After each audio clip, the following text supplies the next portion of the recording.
Hello friends, welcome to my YouTube channel study with Varsha. हम कर रहे हैं लुसेंट जीके और उसमें हमारा फिज़िक्स चल रहा है। और आज हम शुरू करेंगे एसएचएम मतलब सिंपल हार्मोनिक मोशन। आइए देखते हैं क्या है सिंपल हार्मोनिक मोशन। तो पीरियोडिक मोशन क्या है? Any motion which repeats itself after regular interval of time is called periodic और harmonic motion. Motion of hands of a clock, motion of earth around the sun, motion of needle of a swing machine, motion of pendulum are the examples of periodic motion. Periodic motion पहले किसको कहते हैं? तो after a regular interval time जो repeat होता है उसको periodic motion हम लोग कहते हैं। एग्जाम्पल क्या है? तो हैंड्स ऑफ क्लॉक है जो कि मोशन में रहता है, मोशन ऑफ अर्थ होता है जो कि अराउंड द सन है, motion of needle of swing machine है, स्विंग मशीन है, मोशन ऑफ पेंडुलम है। ये सब एग्जाम्पल पीरियोडिक मोशन का। अब देखते हैं ऑसिलेटरी मोशन क्या है। ऑसिलेटरी मोशन तो if a particle repeats it's motion after regular interval of time about a fixed point. Particles का वो मोशन जो after regular interval of time repeat होता है एक फिक्स्ड पॉइंट पे, उस मोशन को ऑसिलेटरी या वो और वाइब्रेटरी मोशन कहते हैं। That is oscillatory motion is a periodic motion between precisely fixed limit. ये फिक्स्ड लिमिट के लिए है। Motion of piston is an in an automobile engine इसका एग्जाम्पल है। Motion of balance wheel of a watch इसका example है। ये सब ऑसिलेटरी मोशन का एग्जाम्पल है। टाइम पीरियड, टाइम पीरियड क्या ही कहते, किसको कहते हैं? तो time taken in one complete oscillation is called time period. जो एक कंप्लीट ऑसिलेशन में टाइम लगता है उसको हम लोग बोलते हैं टाइम पीरियड। और time after which motion is repeat is called time period. या टाइम जो है मोशन के बाद रिपीट करता है उसको भी हम लोग टाइम पीरियड कहते हैं। वो टाइम जिसके बाद मोशन रिपीट करता है उसको कहते हैं टाइम पीरियड। फ्रीक्वेंसी, फ्रीक्वेंसी क्या है? तो frequency is the number of oscillation completed by oscillating body in unit time interval. Frequency क्या है? तो फ्रीक्वेंसी जो है number of oscillation completed by oscillating body unit time interval में कंप्लीट करता है उसको हम लोग फ्रीक्वेंसी बोलते हैं। इसका ऐसा यूनिट हर्ट्ज होता है। फ्रीक्वेंसी का फॉर्मूला होता है, फ्रीक्वेंसी एन से डिनोट होता है time period, n t is equal to 1 होता है। यानी अगर फ्रीक्वेंसी की बात करें तो एन इज इक्वल टू होता है 1/t। अब देखते हैं simple harmonic motion. Simple harmonic motion क्या होता है? एसएचएम, यही हम लोग का टॉपिक है। अब इसको देखते कि क्या होता है। तो if particles repeats it's motion about a fixed point after regular time of interval in such a way that any moment the acceleration of particle is directly proportional to its displacement from the fixed point at that moment and is always directed towards the fixed point, then the motion of particle is called SHM, simple harmonic motion. The fixed point is called mean point. यहाँ पे क्या कह रहा है कि जब particle एक motion को रिपीट कर रहा है about a fixed point after regular interval of time तो उसको हम लोग कहते हैं simple harmonic motion. Simple harmonic motion क्या है? तो यहाँ क्या कह रहा है कि जो एसेलरेशन है, एसेलरेशन ऑफ पार्टिकल है वो डायरेक्टली प्रोपोर्शनल होता है डिस्प्लेसमेंट का।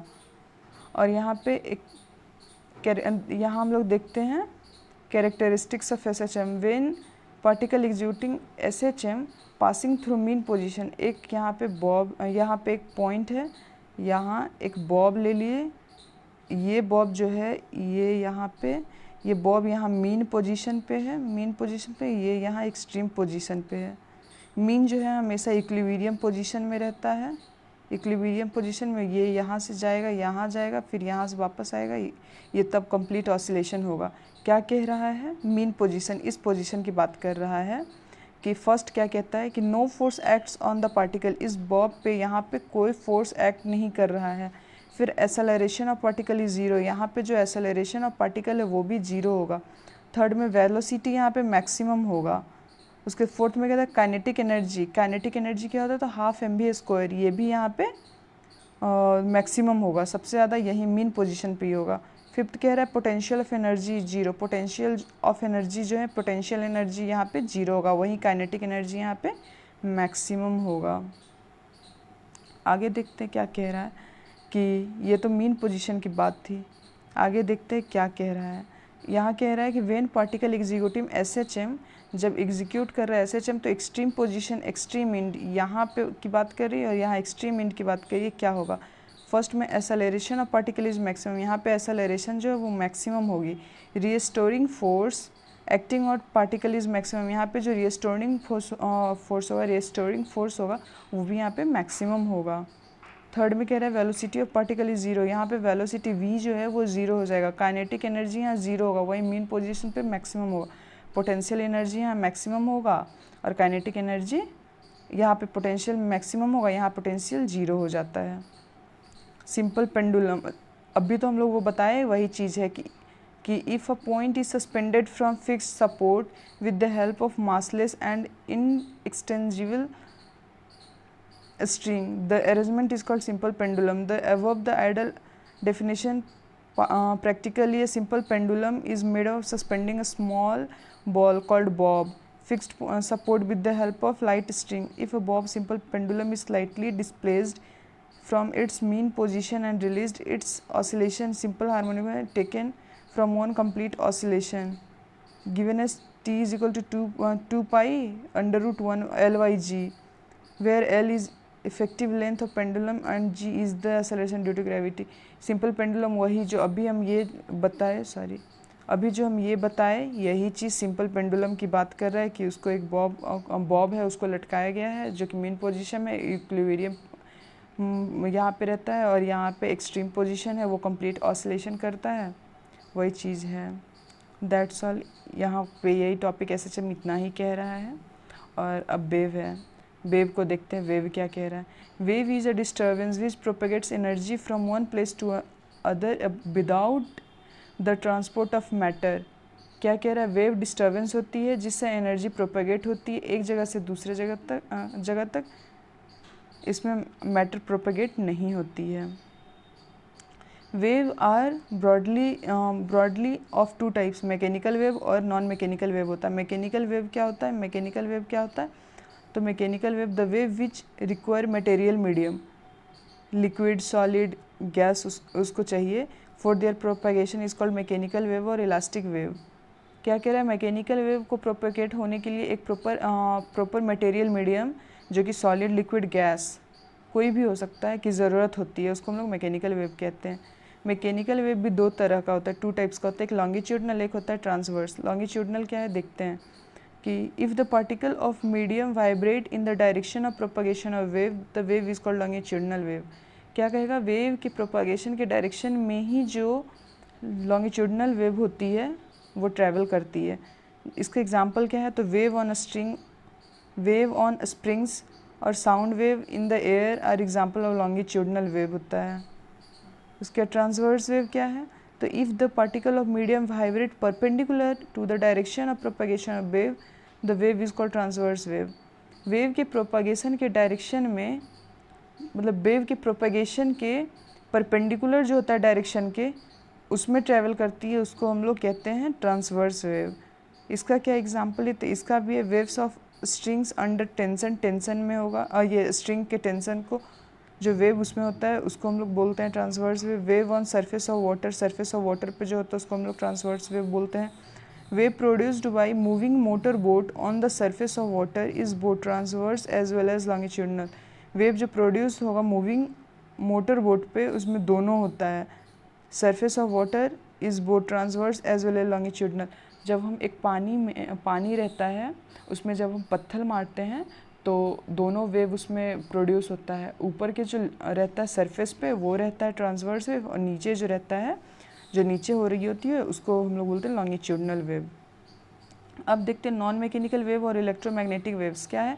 The waves which do not require medium for their propagation, जो वेव कोई भी मीडियम उसके लिए ज़रूरी नहीं होता है प्रोपगेशन के लिए, वो इवन वैक्यूम में भी प्रोपगेट कर लेती है, उसको हम लोग कहते हैं नॉन मैकेनिकल वेव या electromagnetic wave. Which can propagate even through the vacuum, वो वैक्यूम में भी इवन प्रोपगेट कर लेती है, उसको लोग नॉन मैकेनिकल वेव या इलेक्ट्रोमैग्नेटिक वेव कहते हैं।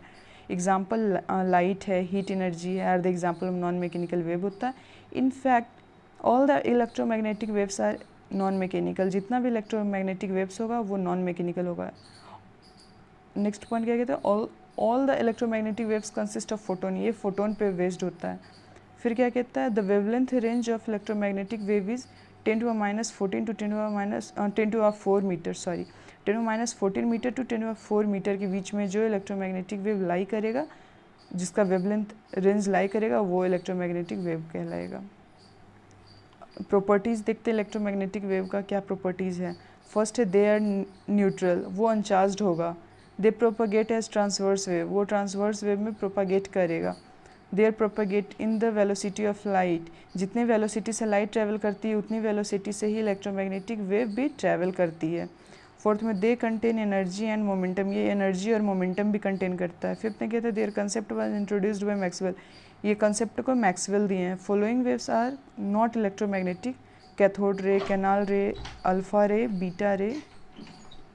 तो following waves are not electromagnetic, ये सब वेव इलेक्ट्रोमैग्नेटिक नहीं है।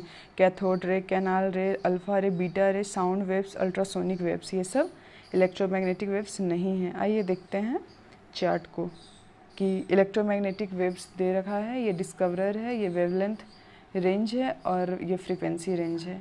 कि इम्पॉर्टेंट है, याद करना ज़रूरी है। क्या कह रहा है इसमें? इसमें कह रहा है क्या कि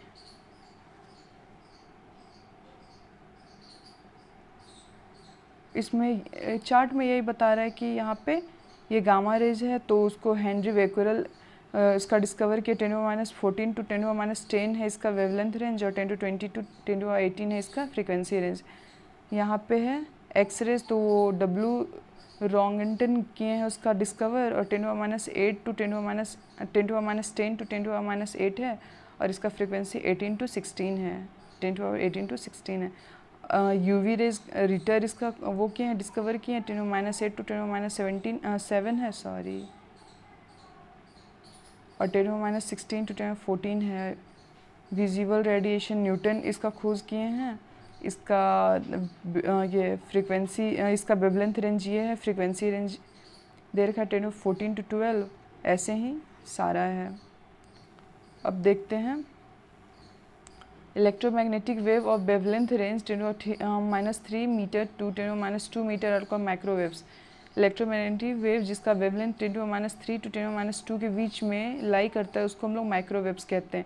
इन electromagnetic wave electric field vector and magnetic field vector vibrate perpendicular to each other and also perpendicular to the direction of propagation of wave. Electromagnetic wave में इलेक्ट्रिक फील्ड वेक्टर जो होता है और मैग्नेटिक फील्ड वेक्टर होता है vibrate करता है perpendicular to each other, दोनों परपेंडिकुलर टू ईच अदर होता है, और ऑल्सो परपेंडिकुलर होता है direction of propagation of wave के। फेज ऑफ वाइब्रेशन किसको कहते हैं? तो phase of vibration of a vibrating particle at an instant is the physical quantity which expresses the position as well as direction of motion of the particles at that instant with respect to equilibrium mean position। क्या करें, particles की वो phase होती है जिसमें जो particles की critical quantity को हम एक्सप्रेस करते हैं उसको हम लोग फेज ऑफ वाइब्रेशन कहते हैं। एम्पलीट्यूड, एम्पलीट्यूड क्या है? तो amplitude is defined as the maximum displacement of the vibrating particle on either side from the equilibrium position, उसको हम लोग एम्पलीट्यूड कहते हैं। एम्पलीट्यूड ऐसे होता है, एम्पलीट्यूड ऐसे होता है। वेवलेंथ, वेवलेंथ किसको कहते हैं? तो वेवलेंथ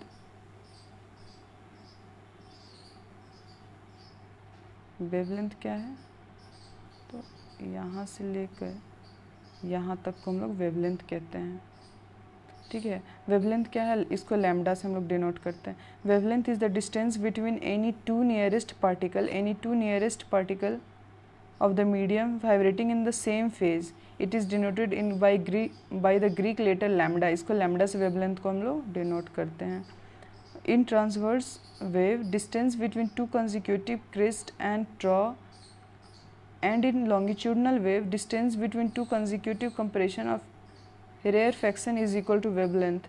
ये बोल रहा है कि ट्रांसवर्स वेव में अगर मतलब दो क्रिस्ट के बीच में और ट्रॉ के बीच में जो आता है डिस्टेंस उसको हम लोग बोलते हैं ट्रांसवर्स वेव, ये उसको बोलते हैं हम लोग वेवलेंथ। और वैसे ही अगर हम लोग लॉन्गिट्यूडनल वेव की बात करें तो यहाँ कंप्रेशन और रेयरफैक्शन के बीच का जो डिस्टेंस होता है उसको हम लोग बोलते हैं wavelength. Relation between wavelength, frequency and velocity of wave क्या होता है? तो वेलोसिटी ऑफ वेव का फॉर्मूला होता है फ्रीक्वेंसी इंटू वेवलेंथ, और वेलोसिटी को v से डिनोट किया है, फ्रीक्वेंसी को n से डिनोट करते हैं, वेवलेंथ को लैम्डा से, इसलिए v is equal to n lambda. That's all for today. Like, share and subscribe my channel. Thank you, bye bye.